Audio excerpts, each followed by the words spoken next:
باپ، بیٹا اور روح القدس کے نام میں آمین۔ مسیح خداوند میں آپ سب کی سلامتی ہو۔ خدائے بزرگ و برتر عظیم ہے، لاسانی ہے اور واحد ہے، کوئی دوسرا ہے ہی نہیں، تصورات میں بھی نہیں، وہم و گمان میں بھی نہیں۔ خدا روح ہے۔ بائبل مقدس میں تکوین اس کا پہلا باب اس کی دوسری آیت میں مرقوم ہے کہ ابتدائے خلق کائنات سے پہلے روح خدا پانیوں پر جنبش کرتی تھی۔ ابتدا ہی سے خدائے واحد نے کلام کے ذریعے سے سب کچھ پیدا کیا اور اب تک بھی کلام کے ذریعے ہی ہم سب پر اپنے آپ کو ظاہر کرتا ہے۔ کسی نے خدا کو نہیں دیکھا۔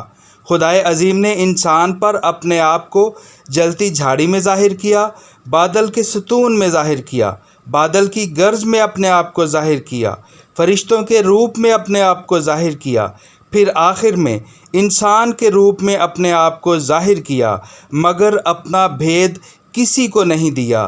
دیا تو کیا دیا؟ صرف ایمان۔ ہمارے آج کے پیغام کا موضوع زبانوں میں اختلاف اور ایمانوں میں اختلاف ہے۔ انجیل مقدس میں پولس رسول کا خط عبرانیوں کی کلیسیا کے نام اس کے 11ویں باب کی پہلی آیت میں، اور ایمان امید کی ہوئی چیزوں کی ماہیت اور اندیکھی چیزوں کا ثبوت ہے۔ ہمارے چینل پر نئے آنے والے دوستوں سے گزارش ہے کہ ہمارے چینل کو سبسکرائب کر لیں تاکہ آپ خدا کے کلام سے برکت پا سکیں۔ خدا تعالیٰ نے ہمیں ایمان عطا کیا۔ ایمان ہی کے وسیلہ سے ہم خدائے عظیم کو خدائے واحد مانتے ہیں۔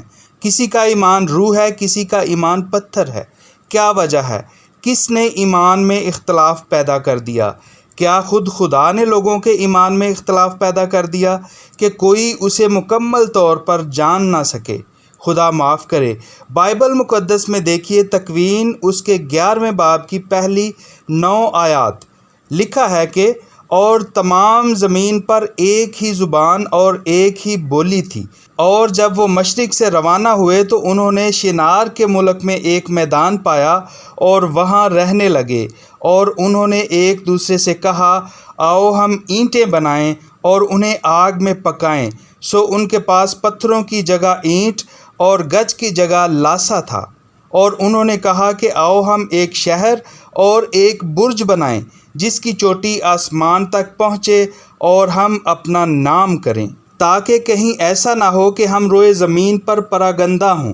اور خداوند اس شہر اور برج کو جسے بنی آدم بنا رہے تھے دیکھنے اترا، اور خداوند نے کہا دیکھو وہ لوگ ایک ہی ہیں اور ان کی سب کی بولی ایک ہی ہے، زبان ایک ہی ہے۔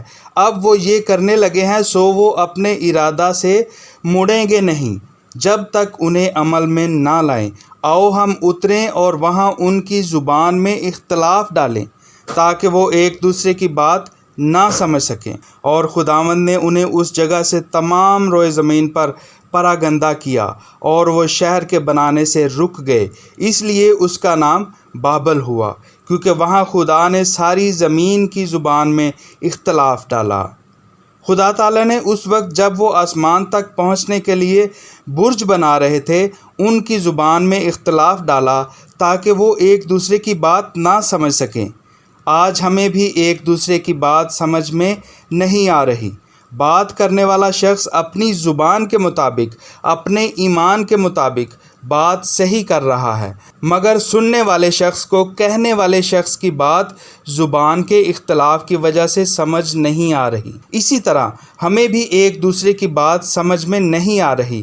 کیونکہ اس وقت کی زبانوں کی طرح اس وقت کے ایمان میں اختلاف ہے۔ جس طرح زبان کے اختلاف کی وجہ سے بات سمجھ نہیں آتی، حالانکہ کہنے والا اپنی زبان کے مطابق صحیح کہہ رہا ہے، اسی طرح ایمان کے اختلاف کی وجہ سے بات سمجھ نہیں آ رہی۔ اب جس طرح کے جو بات میں اپنے سننے والے کو سمجھانا چاہ رہا ہوں، اگر سننے والے کا ایمان میرے ایمان کے ساتھ میل کھائے گا تو سننے والا میری بات سمجھ جائے گا، ورنہ میرے سمجھانے کا کوئی فائدہ نہیں۔ ہر ایمان اچھا ہے جو خدا پر ہے، چاہے اس میں اختلاف ہی کیوں نہ ہو۔ کوئی ایمان برائی کی تعلیم نہیں دیتا۔ ہر ایمان کی منزل خدائے عظیم ہے۔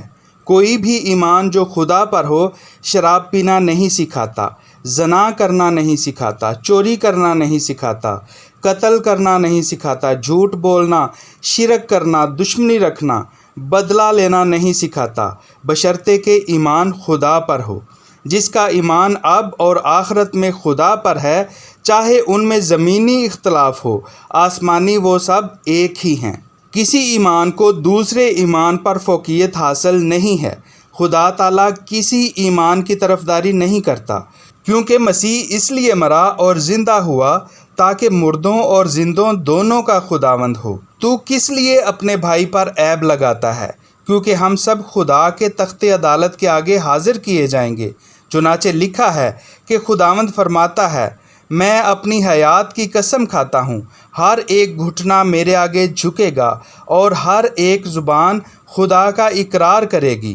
خدا کسی ایک کا نہیں بلکہ خدا سب کا ایک ہے۔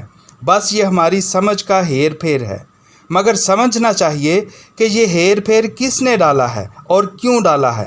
پریشان نہ ہوں، آج آپ کو یہ سمجھ آ جائے گا کہ یہ ہیر پھیر کس نے ڈالا ہے اور کب تک رہے گا۔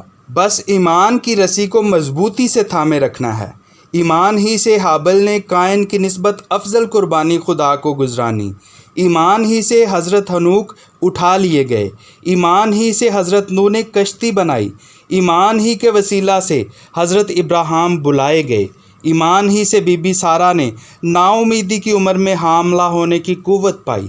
ایمان ہی سے حضرت اسحاق نے حضرت یعقوب اور عیسو دونوں کو دعا دی۔ ایمان ہی سے حضرت یوسف نے مرنے کے وقت اسرائیل کے خروج کا ذکر کیا۔ ایمان ہی کے وسیلہ سے حضرت موسیٰ کے پیدا ہونے کے بعد ان کے ماں باپ نے انہیں 3 ماہ تک چھپائے رکھا۔ ایمان ہی سے حضرت موسیٰ نے بڑے ہو کر فرعون کی بیٹی کا بیٹا کہلانے سے انکار کیا۔ ایمان ہی سے خدا کے بندوں نے سلطنتوں کو مغلوب کیا، وعدوں کو حاصل کیا، شیروں کے منہ بند کیے، آگ کی تیزی کو بجھایا، تلواروں کی دھار سے بچ نکلے، جنگ میں بہادر بنے، بعض سنگسار کیے گئے، آرے سے چیرے گئے، آزمائے گئے، تلوار سے مارے گئے۔ ایمان میں چاہے اختلاف ہو مگر مضبوط ہو تو منزل مل ہی جاتی ہے۔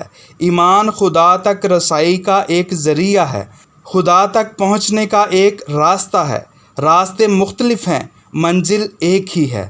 اگر راستہ ایک ہوتا تو کب کے خدا کی قربت میں پہنچ گئے ہوتے، کیونکہ خدا ہماری مسافتوں، محنتوں، مشقتوں کو نہیں دیکھتا، وہ تو ہماری حاصل کرنے کی چاہت میں ہے۔